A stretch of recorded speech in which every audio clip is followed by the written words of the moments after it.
Bueno, shalom a todos. Y como lo pidieron, vamos a seguir con una serie de clases místicas hasta que me digan basta. Hoy hablaremos de el Zohar. Eh,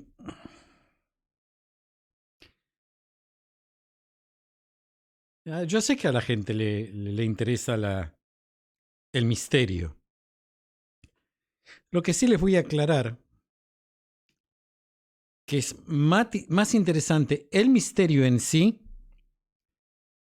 que la resolución del misterio. Resolver alguna vez que el misterio está resuelto ya pierde todo interés, por eso es una eterna búsqueda para que siga existiendo el misterio. El Zohar. El Zohar es un influyente trabajo de misticismo judío y continúa inspirando a los buscadores espirituales y cada vez es como que son más gracias a estos medios de comunicación, a esta gente que es especialista en transmitir y en agarrar gente para que, o sea, son especialistas en hablar.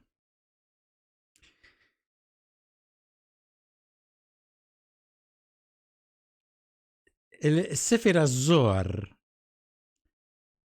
el libro del resplandor, es un comentario místico escrito en arameo. Comprende varios volúmenes y suma más de 1000 páginas. Para que vayan entendiendo aproximadamente el conocimiento que hay que tener para poder leerlo, solo leerlo, y el tiempo que hay que tener para leerlo,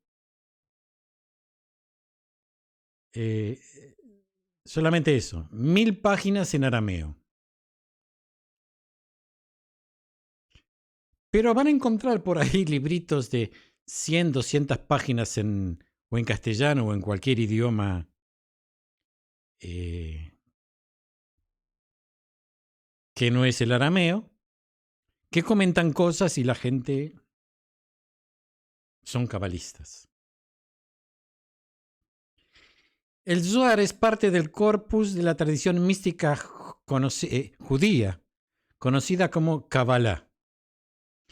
Aunque no es el primer trabajo de esta tradición.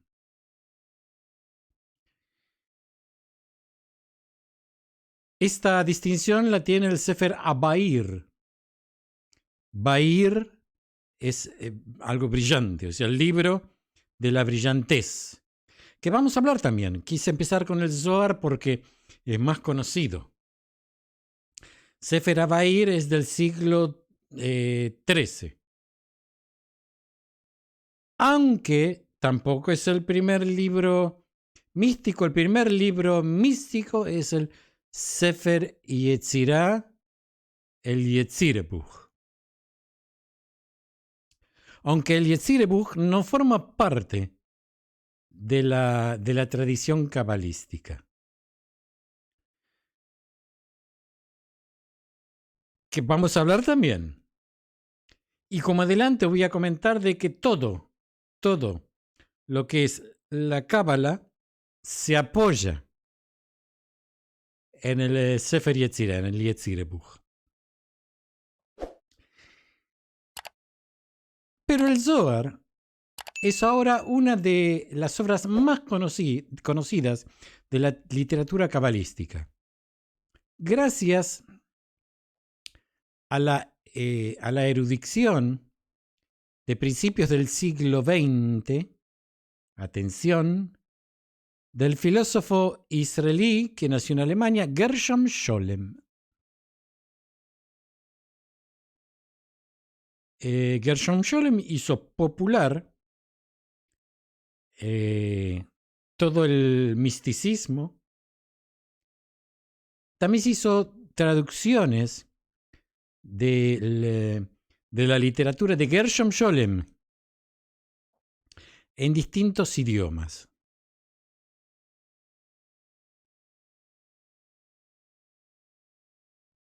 El Zohar es difícil de entender. ¿Se entiende a Gershom Scholem? Sí se lo entiende.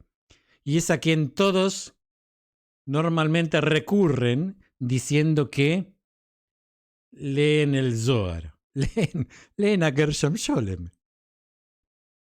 El Zohar es difícil de entender por el sistema cosmológico denso como yo.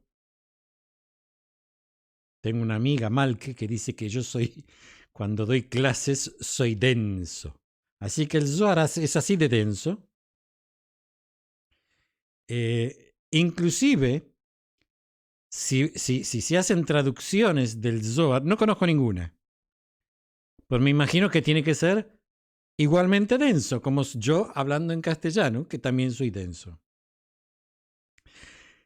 El Zohar invita a aquellos que están dispuestos a explorarlo a un universo fantástico. Fantástico, pero como la palabra textualmente lo indica, o sea, a un universo de fantasía, lleno de contemplaciones espirituales y comprensiones de estas fantasías espirituales. ¿Quién escribió el Zohar?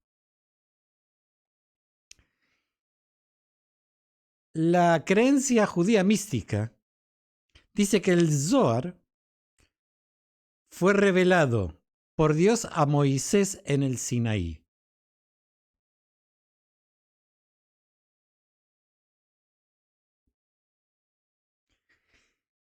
Y se transmitió oralmente hasta que fue escrito en el siglo II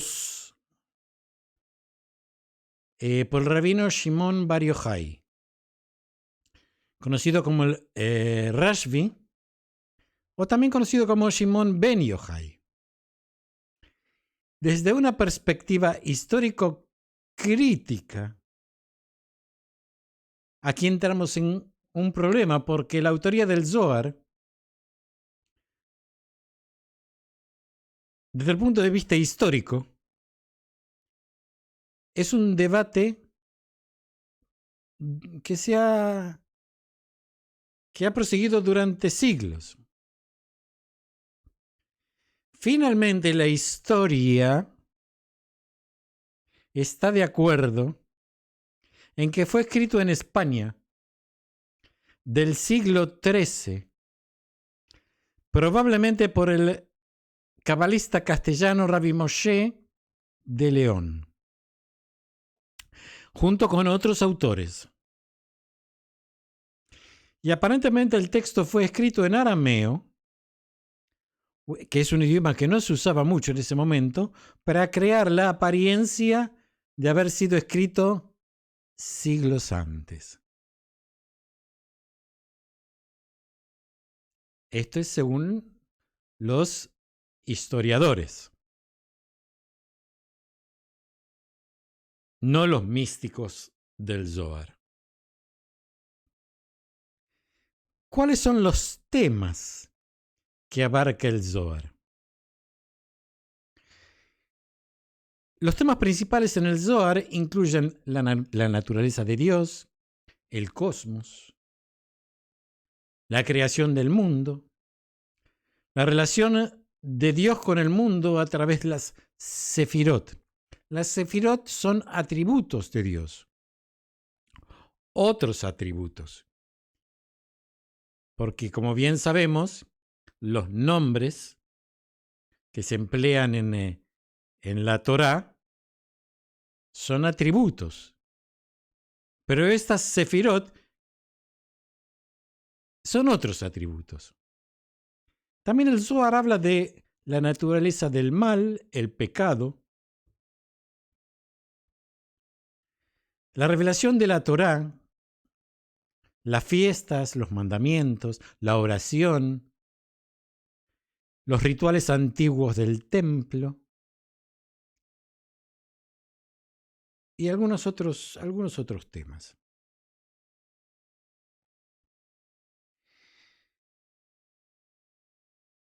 El Zohar se enmarca como la narración del místico errante encabezada por el maestro, que fue Rabbi Shimon Bar Yochai, que conversan, o sea, los místicos conversan entre sí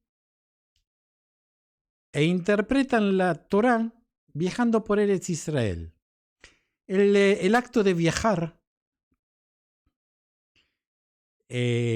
permite la libertad de imaginación y por lo tanto, cualquier parte del viaje se considera lugar ideal para exponer los misterios más profundos de la Torá. Ustedes me van a disculpar, yo intento, y les aseguro que intento ser lo más objetivo posible.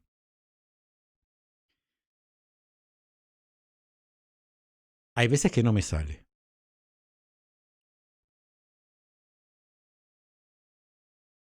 Como en trabajos previos de Kabbalah, que ya dije, y vamos a estudiarlos también, otros libros, aquí los números y las palabras en el Zohar se consideran poderosas.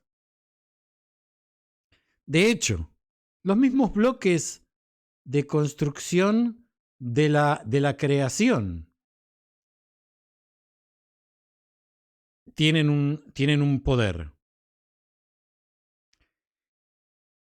El poder del lenguaje incluye tanto el habla divino, o sea, el habla de Dios, que crea y continúa creando el mundo cada día. O sea que según el Zohar, Dios no creó el mundo en 6 días y descansó el 7, sino que sigue creando.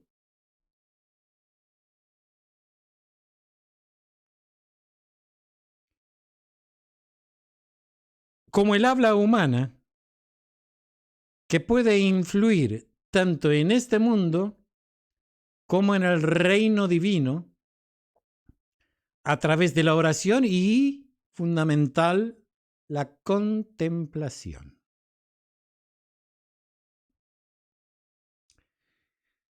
Gran parte del Zohar toma la forma de comentarios y sermones, siguiendo los libros de la Torá.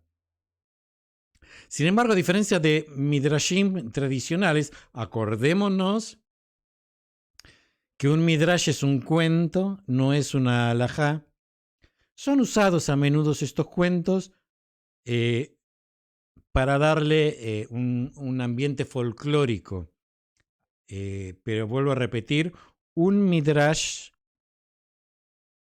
es algo muy lindo. Se utiliza normalmente por la Hasidut. Utilizan muchísimo los midrashim. Pero no es halajá, es simplemente un cuento. El Zohar pretende revelar los significados secretos e internos de la Torá a través de este sistema de midrashim. Los personajes y las historias bíblicas se tratan como símbolos de estados de alma y aspecto de lo divino.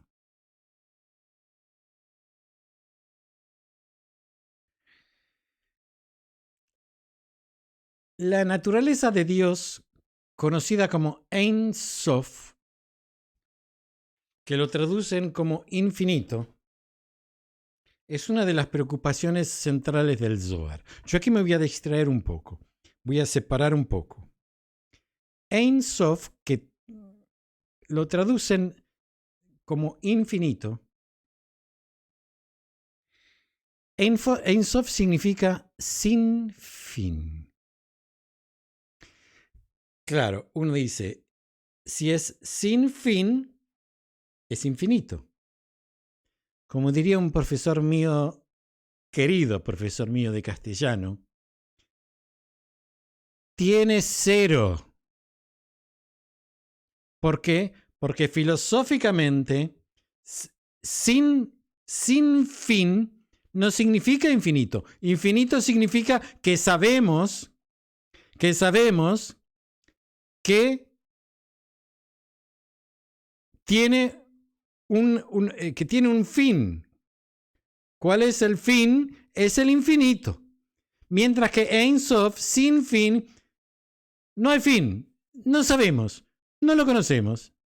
Ein Sof no es infinito. Pero el Zohar, o las traducciones del Zohar, lo toman como infinito. ¿De dónde sale esta deducción? La voy a decir en algún otro momento. ¿Dónde sale mi deducción? La voy a decir en algún otro momento. Las 10 sefirot que aparecen por primera vez en el texto, en los textos místicos precabalísticos, se repiten en el Zohar. Como dijimos, las sefirot son expresiones del ser de Dios. Son parte de Dios y también representan los modos a través de los cuales Dios se relaciona con el mundo.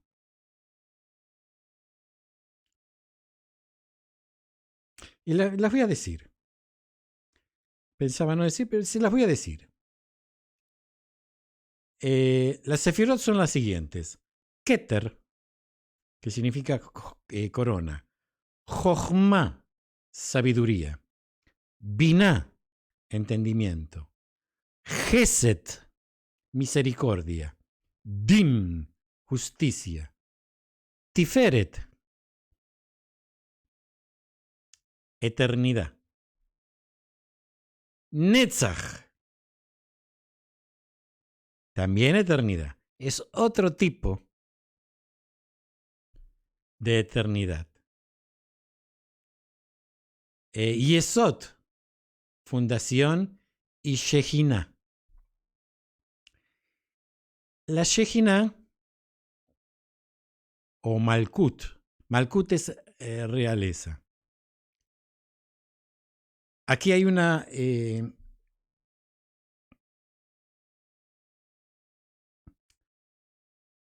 aquí hay una diferencia. Porque para el Zohar, la Shejina es el aspecto femenino de Dios.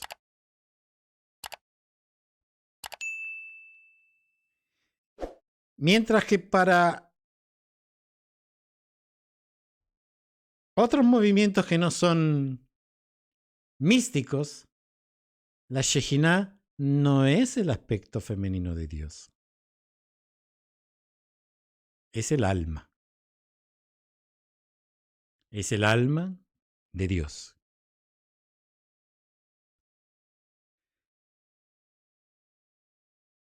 Y también lo voy a decir y lo voy a explicar en otro. Estamos hablando ahora del Zohar.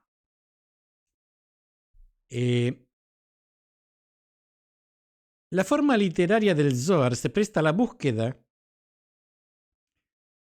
de la iluminación espiritual a través del estudio del texto.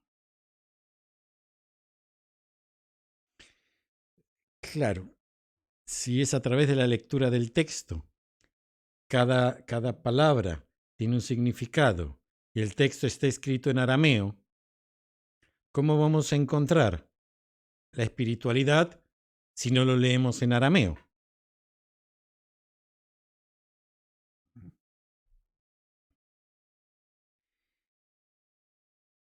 En el Zohar, el acto de estudio se describe como la forma más elevada de comportamiento religiosa. la forma de alcanzar la iluminación y la conexión con Dios.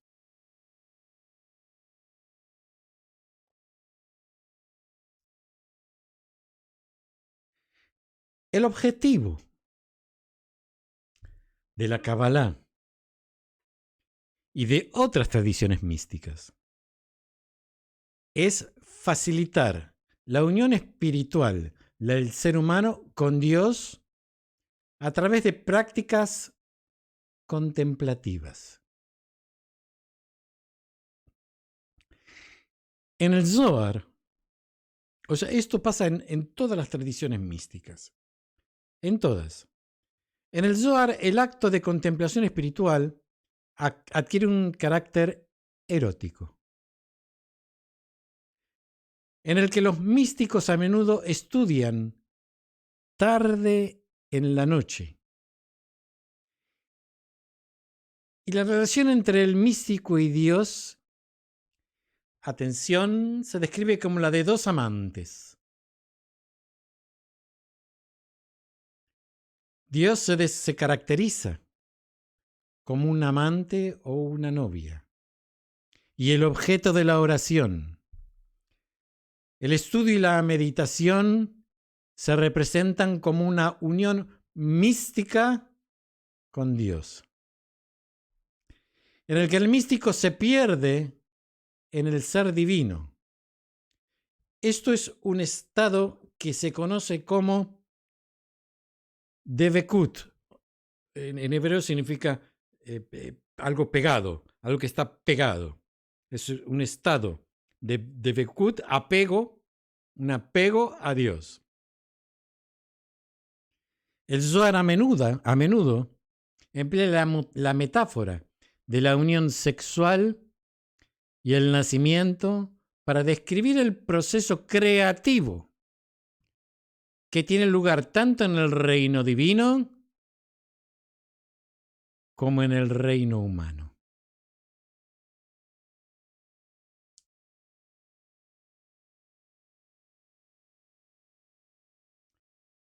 ¿Cómo estudiar el Zohar? Aquí les va esto a los que están buscando el misticismo, les va a gustar esta parte. Y vuelvo a repetir, voy a intentar ser neutral.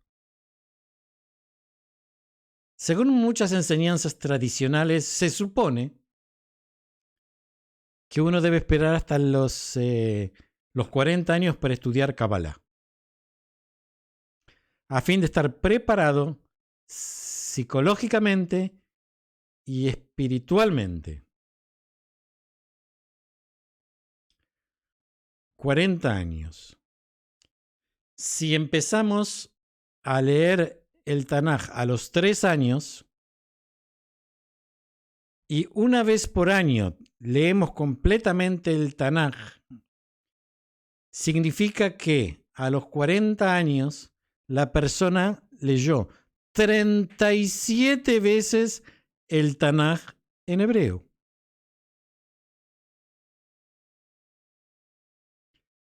37 veces leyó el Tanaj completo en hebreo. Y 5 veces leyó el Talmud. Si leer todo el Talmud lleva 7 años, a los 40 años leyó 5 veces el Talmud en arameo y conoce casi de memoria el Shulchan Aruch. Entonces, según las enseñanzas tradicionales, la persona con 40 años y con este conocimiento puede empezar a dedicarse a estudiar los principios de la Kabbalah. O sea que requiere un sólido conocimiento avanzado de hebreo, arameo, Torah, Talmud y Midrash.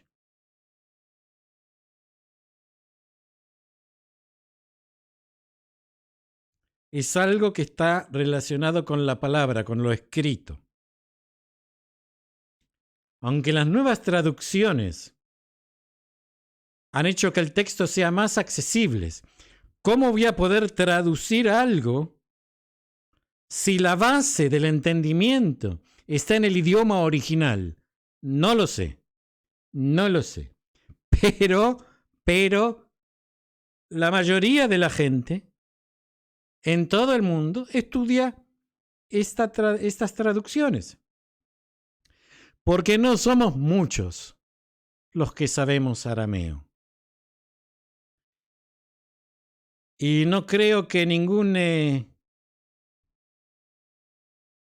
iba a decir una palabra en yiddish fea, no la voy a decir. Yo no creo que ninguno de estos muchachitos que enseñan Kabbalah sepan arameo. No lo creo. Y mucho menos que hayan leído 5 veces todo el Talmud en arameo o 37 veces la Torá y todo esto. Pero no importa, no importa, la gente les cree. ¿Le cree por qué? Porque son especialistas. Son especialistas en vender ideas. El entendimiento sin lo que acabo de mencionar es imposible, ya que el vocabulario complejo y el paisaje imaginario del Zohar dificulta su estudio sin la guía, sin la guía de un erudito experimentado. Y les aseguro que ningún erudito se prestará a perder el tiempo y enseñarlo fundamentalmente porque el estudiante no está preparado y, lo que es peor, ese estudiante no va a estar nunca preparado porque no tiene tiempo para poder estudiar todo lo que viene antes. Espero haber sido claro en esta primera explicación de uno de los libros místicos. Nos seguimos viendo si ustedes quieren. Si no quieren, díganme, Miguel, ya está, gracias, no queremos seguir. Saludo para todos. Shalom.